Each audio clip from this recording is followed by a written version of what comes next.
અને વરસાદ વરસી રહ્યો છે। આગામી 7 દિવસ સાર્વત્રિક વરસાદની આગાહી થઈ છે। 22 થી લઈને 25 સુધી સાર્વત્રિક વરસાદની આગાહી કરાઈ છે। સૌરાષ્ટ્ર અને કચ્છની સાથે સાથે રાજ્યના અનેક વિસ્તારોમાં વરસાદની આગાહી થઈ છે। એક સિસ્ટમ રાજસ્થાન તરફ અને બીજી અરબી સમુદ્ર તરફ એક્ટિવ થઈ છે।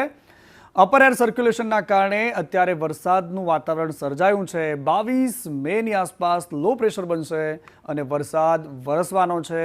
આગામી 4-5 દિવસમાં કેરળમાં ચોમાસાનું આગમન થઈ જવાનું છે। આજે રાજકોટ અને જૂનાગઢમાં પણ વરસાદની આગાહી છે। ईस्ट पूर्व मध्य अरब सागर में ऑफ कर्नाटका कोस्ट एक अपर एयर साइक्लोनिक सर्कुलेशन कल तक बनने का संभावना है। सिस्टम વધારે પડતા ડીપ સીમાં હોય તો આપણે એ સિસ્ટમ છે ઓમાન તરફ ફંટાવાના ચાન્સ રહેલા હોય છે, પણ આ સિસ્ટમ દરિયાકાંઠાથી ઘણી બધી નજીક છે, જેથી કરીને આ સિસ્ટમ છે ગુજરાત ઉપરથી જ પસાર થાય તેવી વધારે શક્યતાઓ છે। એટલે ખાસ કરીને જો આ સિસ્ટમ છે એ સાયક્લોનનું સ્વરૂપ લે તો ગુજરાતે ખાસ ચેતીને રહેવું પડશે।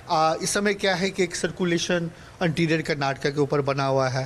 इसके अलावा बे ऑफ बंगाल में एक सिस्टम है, सर्कुलेशन है, जिसके प्रभाव से आने वाले 5 से 7 दिन सारा वेस्ट कोस्ट एक्टिव ही रहने वाला है। तारीख 24 से 31 વચ્ચે એક મોટી સિસ્ટમ બની રહી છે।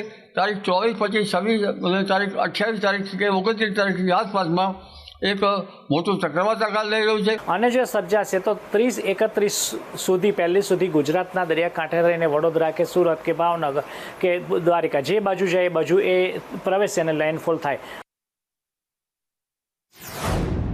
અને આ તરફ ઓપરેશન સિંદૂર બાદ પ્રધાનમંત્રી ગુજરાતમાં આવવાના છે, પરંતુ આ દ્રશ્યો વરસાદના તમે જોઈ રહ્યા છો કે જ્યાં આજે વરસાદી માહોલ જોવા મળ્યો છે।